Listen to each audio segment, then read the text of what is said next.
Sabarmati express. Sabarmati express में किसने आग लगाई थी? इतिहास में हुई घटनाओं को भूलने वालों के साथ वैसा ही घटना होता है जो इतिहास में हो चुका है। इसलिए ज़रूरी ये है कि हमारे साथ जो घटना हो चुकी है हम उससे सीख लें और सावधान रहें। सन 2011 की बात है। अहमदाबाद की साबरमती सेंट्रल जेल, जहां 94 आरोपियों पर मुकदमा चल रहा था। मुकदमा जेल में चल रहा था क्योंकि किसी को अदालत ले जाना सेफ नहीं था। 2011 की फरवरी में जब कोर्ट ने फैसला सुनाया, मामले को 9 साल हो चुके थे, लेकिन जो सामने आना था वो नहीं आया, और वो है कि साबरमती एक्सप्रेस में आग किसने लगाई थी। 27 फरवरी 2002 गुजरात के गोधरा स्टेशन पर खड़ी साबरमती एक्सप्रेस में आग लगा दी गई। श्री राम जन्मभूमि आंदोलन का दौर चल रहा था। यह ट्रेन अयोध्या जी से कार सेवकों को लेकर लौट रही थी। कोच नंबर S6 में लगी आग ने 59 लोग जिंदा जल गए। देखते ही देखते गुजरात दंगों की आग में झुलसने लगा था। इसकी जांच शुरू होती है, जिसमें 94 आरोपी गिरफ्तार किए जाते हैं। शुरुआती सुनवाई में कोर्ट ने माना कि यह हादसा कोई एक्सीडेंटल केस नहीं था, बल्कि एक सोची समझी साजिश थी। कोर्ट ने 11 आरोपियों को फांसी और 20 को आजीवन कारावास की सजा सुनाई। बाकी 63 आरोपियों को बाइज्जत बरी कर दिया। बरी होने वालों में वो भी शामिल था जिसे पहले मुख्य आरोपी माना जा रहा था। मामला हाईकोर्ट गया। 2017 में गुजरात हाईकोर्ट ने भी इस केस में फैसला सुनाया। बस फर्क इतना था कि जिन 11 लोगों को फांसी की सजा सुनाई गई थी, उनकी सजा आजीवन कारावास में बदल दी गई। इस केस को 22 साल हो चुके हैं, लेकिन अभी भी यह केस सुप्रीम कोर्ट में चल रहा है, जिसकी अगली सुनवाई अगले साल यानी 2025 में जनवरी के महीने में होनी है। आखिर क्या हुआ था 27 फरवरी 2002 को? कैसे लगी थी साबरमती एक्सप्रेस में आग? अब तक के फैसले के आधार पर अपराध कैसे तय किया गया, किन पर तय किया गया, आज परतें खोलेंगे गुजरात में हुए गोधरा कांड की। चलिए बात करते हैं और जानते हैं आखिर इस घटना में क्या हुआ और किसने यह साजिश रची थी। 6 दिसंबर 1992 अयोध्या में विवादित ढांचे को गिरा दिया गया। इसके बाद अगले एक दशक तक श्री राम जन्मभूमि का मुद्दा छाया रहा। 2001 में तब के इलाहाबाद में कई हिंदू संगठनों की एक बैठक में फैसला लिया। वो फैसला था श्री राम मंदिर निर्माण के लिए एक बड़ा अभियान चलाया जाए। इस अभियान के 3 प्रमुख चरण तय किए गए: जल अभिषेक, जप यज्ञ और अंत में पूर्णाहुति महायज्ञ। इस अभियान का लक्ष्य था पूरे देश के कोने कोने से लोगों को जोड़कर अयोध्या में श्री राम मंदिर निर्माण की मांग को बल देना। पूर्णाहुति यज्ञ की शुरुआत हुई 24 फरवरी 2002 से। विश्व हिंदू परिषद ने सभी कार सेवकों से पूर्णाहुति यज्ञ में शामिल होने का निवेदन किया। गुजरात से जो कार सेवक जप यज्ञ में गए थे, उन्हें 2-2 हजार के 3 जत्थे में अयोध्या भेजने का प्लान बना। पहला बैच, जिसमें लगभग 2000 कार सेवक थे, वो 22 फरवरी को गुजरात से अयोध्या जी के लिए रवाना हुए। 25 फरवरी को ये बैच अयोध्या से गुजरात के लिए फिर लौटा। आना जाना दोनों साबरमती एक्सप्रेस से ही हुआ था। रेलवे टाइम टेबल के मुताबिक ट्रेन को 26 तारीख की रात 3 बजे गोधरा पहुंच जाना था, लेकिन ट्रेन करीब 5 घंटे लेट चल रही थी। 27 फरवरी की सुबह 7:43 पर ट्रेन गोधरा स्टेशन पहुंची। ट्रेन में कुल 18 डिब्बे थे, जिसमें से 10 स्लीपर क्लास, 6 जनरल और 2 लगेज डिब्बे थे। ट्रेन में कौन कौन था? ट्रेन की सीटिंग कैपेसिटी 1320 से ज़्यादा नहीं थी, लेकिन सिर्फ कार सेवकों की ही संख्या 2000 से ज़्यादा थी। इसके अलावा बाकी पैसेंजर भी थे। अधिकतर कार सेवकों के पास स्लीपर कोच की टिकट नहीं थी। इसके बावजूद, जैसा आमतौर पर ट्रेनों में होता है, वे लोग आरक्षित डब्बों में घुस गए। इस घटना की जांच के लिए बनी नानावती आयोग की रिपोर्ट के मुताबिक कार सेवक अनरिजर्व सीटों पर बैठे थे और कई ने सीटों के बीच के रास्ते और टॉयलेट के पास ही जगह बना ली थी। डब्बे इतने खचाखच भरे थे कि टीटी चाह कर भी टिकट चेक नहीं कर पाता। S6 कोच, जो इस पूरी घटना का केंद्र बना, ट्रेन के बीचों बीच था। उसमें भी यही हाल था। पैसेंजर्स से बातचीत के बाद आयोग ने यह अनुमान लगाया कि S6 कोच में करीब 200 लोग थे। खैर, गोधरा स्टेशन पर सुबह 8 बजे के करीब इस कोच में आग लग गई। आग किसने लगाई, इसे लेकर ही पूरा विवाद है, लेकिन फिलहाल जानते हैं आग लगने के बाद क्या हुआ। जब तक फायर ब्रिगेड और बाकी मदद पहुंचती, S6 कोच भकाभक जलने लगा था। जब तक आग बुझाई जाती, 59 लोगों की जान चली गई। यहाँ से असंख्य कहानियों, थ्योरीज और दंगों का सिलसिला शुरू होता है, जिसने पूरे गुजरात या यूं कहें फिर पूरे देश में भूचाल मचा दिया। लेकिन यह सवाल बना रहा कि आखिर ये आग लगी कैसे। घटना के तुरंत बाद कई तरह की बातें होनी शुरू हो गई। इस बात का सबूत भी बहुत जल्दी ही मिल गया कि यह कोई एक्सीडेंटल केस नहीं था, बल्कि एक सोची समझी साजिश थी।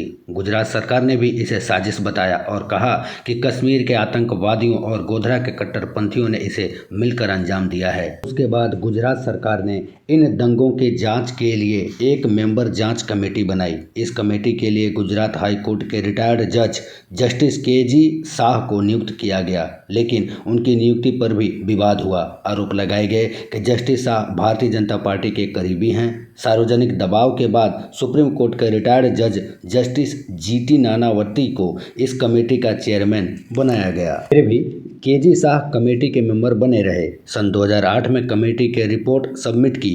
रिपोर्ट पूरी होने से कुछ महीने पहले ही जस्टिस के.जी. शाह का निधन हो गया, जिसके बाद इस कमेटी में उनकी जगह गुजरात हाई कोर्ट का रिटायर्ड जज जस्टिस अक्षय मेहता को नियुक्त किया गया था। उस रिपोर्ट के मुताबिक 27 फरवरी की सुबह 7:43 पर साबरमती एक्सप्रेस गोधरा स्टेशन पहुंचती है। गोधरा स्टेशन पर 5 मिनट का हॉल्ट था। स्टेशन के बगल में घांची मुसलमानों की बस्ती थी, जिनमें से कई लोग स्टेशन पर चाय और बाकी के सामान बेचने का काम करते थे। इनमें से ज़्यादातर के पास लाइसेंस नहीं था, जो उन दिनों रेलवे स्टेशन पर एक आम बात हुआ करती थी।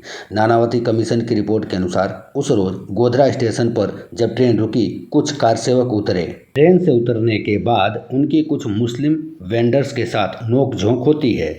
सिद्दीक बकर नाम के एक चाय वाले के साथ हाथापाई के आरोप भी लगे। मुसलमानों ने एक आरोप ये भी लगाया कि सोफिया बानो नाम की एक मुस्लिम लड़की से छेड़खानी हुई और उसे ट्रेन में जबरन बैठाने की कोशिश की गई, लेकिन सोफिया ने शोर मचाया, जिसके बाद उसे छोड़ दिया गया। हालांकि कमीशन ने अपनी रिपोर्ट में जब सोफिया का बयान लिया तो वो इस निष्कर्ष पर पहुंची कि ये बात बिल्कुल गलत है, क्योंकि अगर ऐसा होता तो उस वक्त कई रेलवे गार्ड और बाकी के लोग वहां पर मौजूद थे जो कि ऐसा नहीं होने देते, और अगर हुआ होता तो वे सब ये बात जरूर बताते। इन सभी घटनाओं के बाद 7:50 के करीब ट्रेन स्टेशन से चलती है।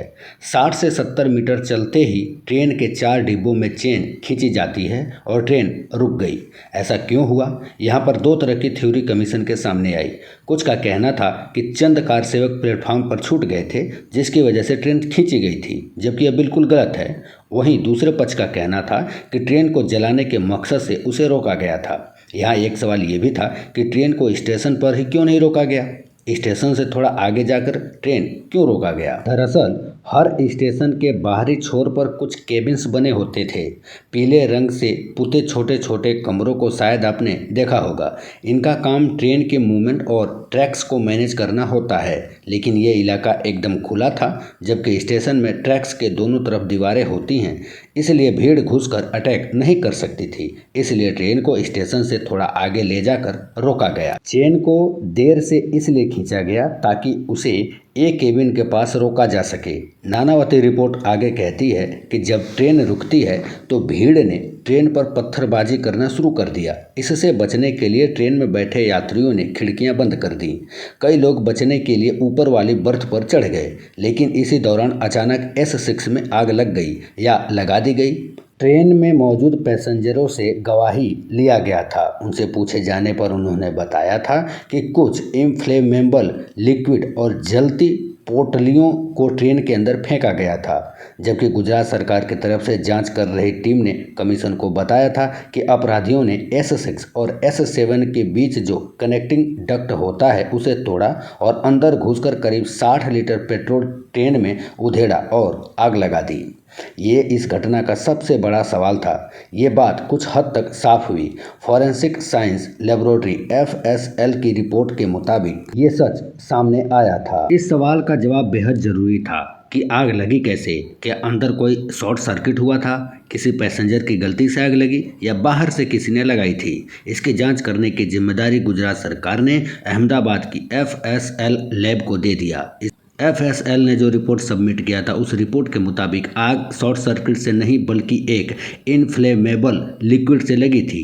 FSL लैब ने हालांकि ट्रेन पर बाहर से ही बाल्टियों और डिब्बों से पेट्रोल फेंकने वाली बात को खारिज कर दिया। सीन को समझने के लिए बाकायदा एक सिम्युलेशन किया गया, मतलब पूरी निगरानी में फिर से उसी घटनाक्रम का रूपांतरण किया गया था। उसी जगह पर एक ट्रेन की बोगी को रखा गया। अलग अलग तरह के कंटेनरों का इस्तेमाल करके बोगी पर पानी डाला गया ताकि आग फैलने के तरीके का परीक्षण किया जा सके। उस रिपोर्ट के अनुसार बोगी की खिड़की की ऊंचाई जमीन से 7 फीट थी। ऐसी स्थिति में बाहर से बाल्टी या जरी कैन की मदद से पेट्रोल या कोई इन्फ्लेमेबल लिक्विड फेंकना आसान नहीं था। क्राइम सीन को रिक्रिएट करते समय ज़्यादातर लिक्विड बोगी में जाने के बजाय बाहर ही गिर रहा था। माने आग लगाने पर बोगी के बाहर और नीचे का हिस्सा ज़्यादा जलना चाहिए, लेकिन अगर S6 की तस्वीर देखेंगे तो समझ आता है कि बाहर की तरफ ऐसे निशान नहीं थे। इसी सिमुलेशन में एक और चीज़ टेस्ट की गई, जिससे पता चला कि बोगी के अंदर सीट नंबर 72 के पास खड़े होकर इन्फ्लेमेबल लिक्विड डाला गया था। स्लीपर कोच में 72 नंबर सीट उस बोगी की आखिरी सीट होती है। FSL रिपोर्ट के अनुसार जलने का पैटर्न भी यही बताता था कि सीट नंबर 72 के पास टेम्परेचर सबसे ज़्यादा था, करीब 7 गुना ज़्यादा। FSL की रिपोर्ट ने यह साफ कर दिया कि ट्रेन में आग लगाई गई थी। सीट नंबर 72 से करीब 60 लीटर ज्वलनशील तरल पदार्थ डालकर आग को फैलाया गया। इस रिपोर्ट को नानावती कमीशन और SIT ने भी कंसीडर किया। ये चार्जशीट का भी हिस्सा बनी। तो पता चल गया कि आग कैसे लगी, लेकिन अगला सवाल ये उठता है कि आखिर ये आग लगाई किसने। नानावती कमीशन की रिपोर्ट में कुछ थ्योरीज का जिक्र है। इसके अनुसार इस घटना के जिम्मेदार नामों में शामिल था नानू मियाँ, मौलवी उमर, रजाक कुरकुर और सलीम पनवाला। एक बार इन सभी के बारे में भी थोड़ा जान लेते हैं। मौलाना उमर गोधरा क्षेत्र में देवबंदी तबलीग जमात आंदोलन का एक प्रमुख नेता था। कुछ देर पहले उससे बात हुआ था कि गोधरा स्टेशन के पास घांची मुस्लिम समुदाय के लोग रहते थे। इस समुदाय में तबलीग जमात के काफ़ी फॉलोअर्स माने जाते हैं। मौलाना उमर पर इस साजिश में शामिल होने और इसकी जांच में रुकावट डालने के भी आरोप लगे थे। नानू मियाँ उत्तर प्रदेश का रहने वाला था।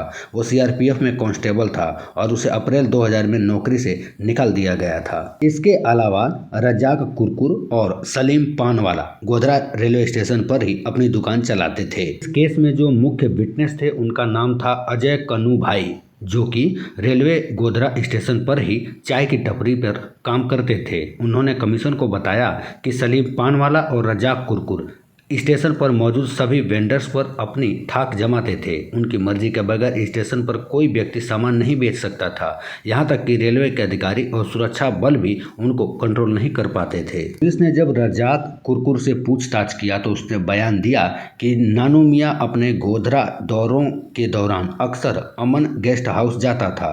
रजाक कुरकुर अमन गेस्ट हाउस का मालिक था और ये गेस्ट हाउस स्टेशन के काफ़ी करीब था।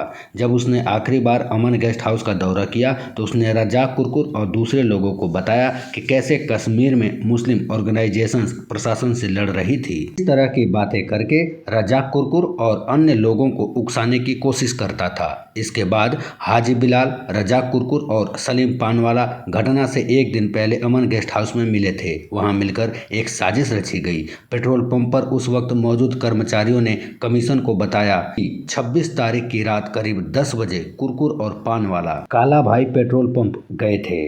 उनके बाकी साथी जैसे सलीम जर्दा, शौकत, इमरान शेरी और जबीर बेहरा 3 व्हीलर टेम्पो में पेट्रोल पंप पहुंच गए। इन लोगों ने 140 लीटर पेट्रोल कन स्तरों में भरवाया। पुलिस से पूछताछ के दौरान इन अपराधियों ने बताया कि इन कन स्तरों को अमन गेस्ट हाउस के पीछे कुरकुर के घर में रखा गया था। जब साबरमती एक्सप्रेस स्टेशन पर पहुंची और प्लेटफॉर्म पर सद्दीक बकार का झगड़ा हुआ, तब सलीम पानवाला और उसके साथियों ने भीड़ को भड़काना शुरू किया। उन्होंने अफवाह फैलाई कि कार सेवकों ने मुस्लिम लड़की को किडनैप कर लिया और उसे ट्रेन में बैठाकर लेके जा रहे हैं। लड़की वाली बात सुनकर आसपास के लोगों ने ट्रेन पर पथराव करना शुरू कर दिया, जबकि वहां पर जो झगड़ा हुआ था वो भी इनकी एक सोची समझी साजिश थी। शौकत, रफीक, इमरान शेरी और उसके बाकी साथी कुरकुर के घर पर रखे पेट्रोल से भरे कन स्तर टेम्पो में लेकर केबिन ए के पास पहुंच गए।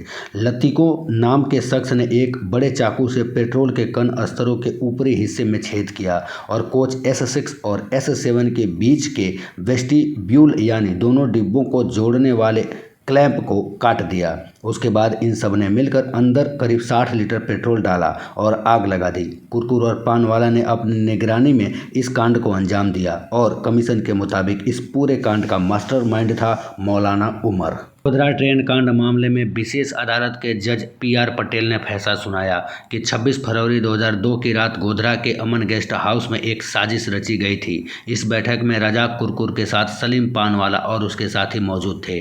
जज ने कहा कि 27 फरवरी 2002 को एक केबिन के पास चेन खींचकर ट्रेन रोकी गई। इसके बाद 5 आरोपियों अयूब पटेलिया, इरफान कलंदर, महबूब पोपा, शौकत पटेलिया और सिद्दीक बोहरा ने S6 और S7 कोच के बीच के वेस्टिब्यूल को तोड़ा, S6 कोच में घुसे और पेट्रोल डालकर कोच में आग लगा दी। इस आगजनी में 59 लोगों की मौत हो गई, जिसमें 27 औरतें और 10 बच्चे थे। सरकार की तरफ से पक्ष रखने वाले पब्लिक प्रोसिक्यूटर JM पंचाल के अनुसार अदालत ने इस थ्योरी को कई पहलुओं पर पाया, मसलन FSL की साइंटिफिक रिपोर्ट, वहां मौजूद लोगों ने जो बयान दिए और उस समय घटनाओं की एक दूसरे से जो कड़ियां जुड़ी। 11 लोग जिसमें रज्जाक कुरकुर भी शामिल था, उन्हें फांसी की सजा सुनाई गई। 20 लोगों को आजीवन कारावास हुआ, लेकिन कोर्ट ने पुलिस और कमीशन इनकी ओर से आरोपित मौलाना उमर को बाइज्जत बरी कर दिया। ट्रायल कोर्ट के फैसले के बाद यह मामला हाई कोर्ट पहुंचा।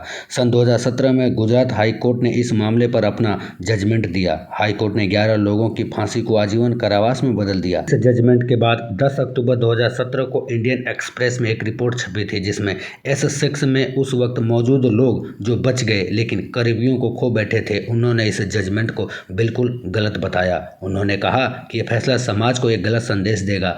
आगे इस केस का क्या हुआ, अभी ये मामला सुप्रीम कोर्ट में है। जनवरी 2025 में इस पर फिर से सुनवाई होनी बाकी है।